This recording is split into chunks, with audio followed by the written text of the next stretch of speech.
আসসালামু আলাইকুম, welcome to my YouTube channel. আজকে আমরা কোথায় ঘুরতে যাইতেছি বা ঘুরতে যাই কি কি করলাম সেটা আপনাদের সাথে শেয়ার করব। আমার নতুন এই ইউটিউব চ্যানেলে লাইক, কমেন্ট, সাবস্ক্রাইব করে পাশে থাকবেন। তো আমরা ঘুরতে যাইতেছি একটা সমুদ্র, জায়গাটার নাম বলবো। তো আগে দেখাইতেছি যাওয়ার সময় কী রকম রাস্তা দিয়ে যাইতেছি, কীরকম পাহাড়ের মাঝখান দিয়ে যাইতেছি সেগুলো আপনাদের সাথে শেয়ার করতেছি। পাহাড়গুলো দূর থেকে অনেকটা ছোট লাগলেও পাহাড়গুলো অনেক উঁচু। পাহাড়ের উপরে উঠলে মনে হয় যে আমরা কাছ থেকে মেঘগুলো ধরতে পারবো, ছুঁইতে পারবো, হাতে নিতে পারবো, এরকমটা মনে হয়, কিন্তু না। তো আমরা যে এই দেখালাম, এটা একটা ওমানের একটা জেলখানা।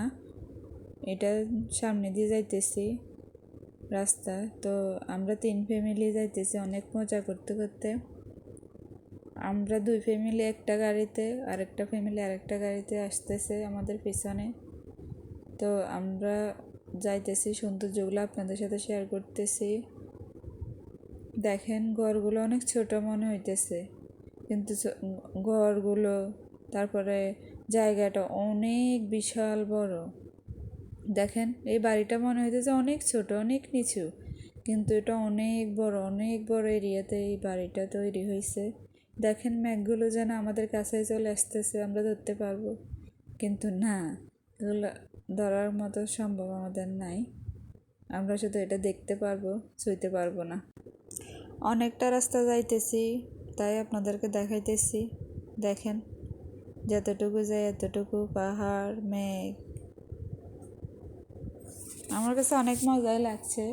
তো আপনাদের কাছে কেমন লাগছে কমেন্টে জানাবেন। শুধু মরুভূমি আর মরুভূমি। অনেক উপরে দিয়ে যাইতেছি আমরা পাহাড়ের।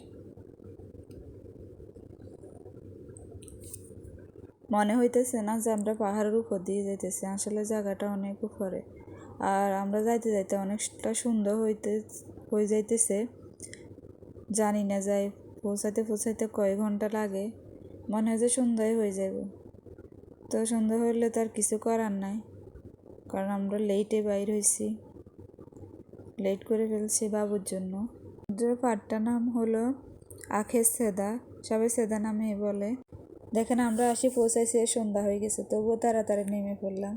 তো ভাইয়াটার নামলো, দেখেন উনি কাঁকড়া ধরতেছে, উনি সুন্দর লাগতেছে কাঁকড়াগুলো দেখে।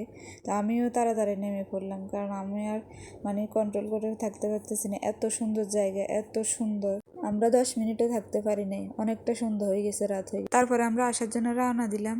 তো দেখেন একটা রেস্টুরেন্টে বসলাম, সবাই মিলে 3 ফ্যামিলি মিশে বসলাম, খাওয়া দাওয়া করতেছি সবাই মিলে। অনেক খিদে লাগছে, অনেকটা দূর গেছি, যাওয়াতে আসার সময় অনেক খিদে লাগছে, তাই আমরা একটা রেস্টুরেন্ট দেখে খেতে বসলাম। দেখেন ভাবিরা অনেক মজা করতেছে, হাসতেছে, আমরা খাইতেছি সবাই। অনেকটা খাবার নেওয়া হয়েছে। খাবারগুলো কীরকম কমেন্টে জানাবেন। আল্লাহ হাফেজ।